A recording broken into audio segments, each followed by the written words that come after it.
राजकुमार रोत ने महेंद्रजीत सिंह मालवीय जैसे दिग्गज नेता को हराकर एक इतिहास कायम किया है, जिसकी चर्चा लगातार हो रही है। राजकुमार रोत ने महेंद्रजीत सिंह मालवीय को 2 लाख से ज्यादा वोटों से हराया है, जिसके बाद में वो लगातार चर्चा में बने हुए हैं। डूंगरपुर बांसवाड़ा लोकसभा सीट से इस बार राजकुमार रोत ने जीत हासिल की है। इस सीट पर उनका मुकाबला पहले कांग्रेस में, जबकि इस बार के लोकसभा के चुनाव में बीजेपी से चुनाव लड़ने वाले महेंद्रजीत सिंह मालवीय से था। महेंद्रजीत सिंह मालवीय का प्रभाव इस लोकसभा के क्षेत्र में काफी माना जाता था। जब महेंद्रजीत सिंह मालवीय कांग्रेस छोड़ बीजेपी में शामिल हुए तो बीजेपी ने बिना ही सोचे समझे डूंगरपुर बांसवाड़ा लोकसभा सीट से महेंद्रजीत सिंह मालवीय को प्रत्याशी बना दिया। बीजेपी महेंद्रजीत सिंह मालवीय की जीत को लेकर आश्वस्त थी, लेकिन राजकुमार रोत ने उन्हें कड़ी टक्कर दी और जीत हासिल की। कई लोगों ने इस पर अपनी राय रखी। कुछ का तो ये भी कहना है कि अगर महेंद्रजीत सिंह मालवीय कांग्रेस के सिंबल पर ही चुनाव लड़ते तो शायद तस्वीर कुछ और होती। इस जीत पर राजकुमार रोत से जब हमारी सहयोगी नेहा जोशी ने बातचीत की तो उन्होंने जीत के 2 कारण बताए। राजकुमार रोत ने क्या कुछ कहा वो आप सुनिए। सिंह मालवीय का 40 साल पुराना रिश्ता वहाँ की जनता से रहा है। गढ़ बना लिया था उन्होंने जब वे कांग्रेस पार्टी से थे। इतना मुश्किल तो रहा होगा आपके लिए, इतना आसान तो नहीं रहा होगा गढ़ तोड़ना। देखो, मुश्किल तो रहा, कोई भी राह आसान नहीं होती है। मुश्किल था, लेकिन हमारे कॉन्फिडेंस पे हमको भरोसा, मतलब हमको कॉन्फिडेंस था खुद पे।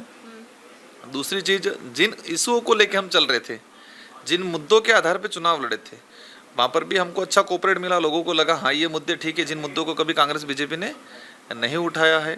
और दूसरा, मालवीय जी का जो टर्निंग हुआ, एकदम अचानक कांग्रेस से बीजेपी में जाना और बीजेपी में जाके भी जिस तरह से बयानबाजी करना, तो लोगों को लगा।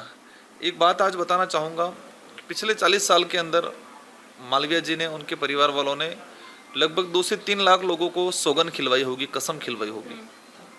ये किया उन्होंने, लेकिन मेरे मुंह से कहना भी शोभा नहीं देता है कि लोगों को इस तरह से, क्योंकि ट्राइबल एक आस्था से जुड़ा हुआ है कि आप भविष्य में कभी बीजेपी को वोट नहीं दोगे। अच्छा, और तो खुद ही पलट गए। तो लोगों ने यही कहा कि हम तो कुछ नहीं करेंगे, मालवीय जी ने जो कहा है वही करेंगे। तो आप तो वहाँ के लोगों से मिलते भी हैं, ऐसा क्या कारण रहा है जो महेंद्रजीत सिंह मालवीय भारतीय जनता पार्टी में आए? देखो, लोग तो सीधा सा कहते हैं ईडी का डर। सिंपल सी चीज है। इनके पास क्या कमी थी? इनके घर में जिला प्रमुख, उनके घर में उप प्रधान, सरपंच साई, 5 बार जिला प्रमुख, ये कांग्रेस में रह के एमएलए बने 5 बार, मंत्री बने 2 बार। किसी प्रकार की कांग्रेस की जो सेंट्रल लेवल पे कमेटी है CWC, उसके अध्यक्ष थे।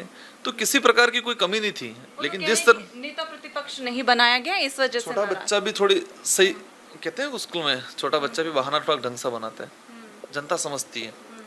नेता प्रतिपक्ष नहीं बनाया इसलिए मैं इधर चला गया, फिर बयान दिया था कि मेरे को राम मंदिर नहीं जाने दिया इसलिए मैं इधर चला गया। तो ऐसी कोई बात नहीं थी। लोगों का जो कहना है, मैं तो किसी पे ये आरोप नहीं लगा रहा हूँ, लेकिन जिस तरह से इनका टर्निंग पॉइंट रहा, तो ये की चीज है कि ईडी का डर। तो आपने सुना कि राजकुमार रोत ने बहुत कुछ बयान दिया महेंद्रजीत सिंह मालवीय को लेकर। उन्होंने सीधे तौर पर ना सही, लेकिन बातों ही बातों में इस बात का जिक्र कर दिया कि कहीं ना कहीं महेंद्रजीत सिंह मालवीय को ईडी का डर था, इसी वजह से वो बीजेपी में शामिल हुए।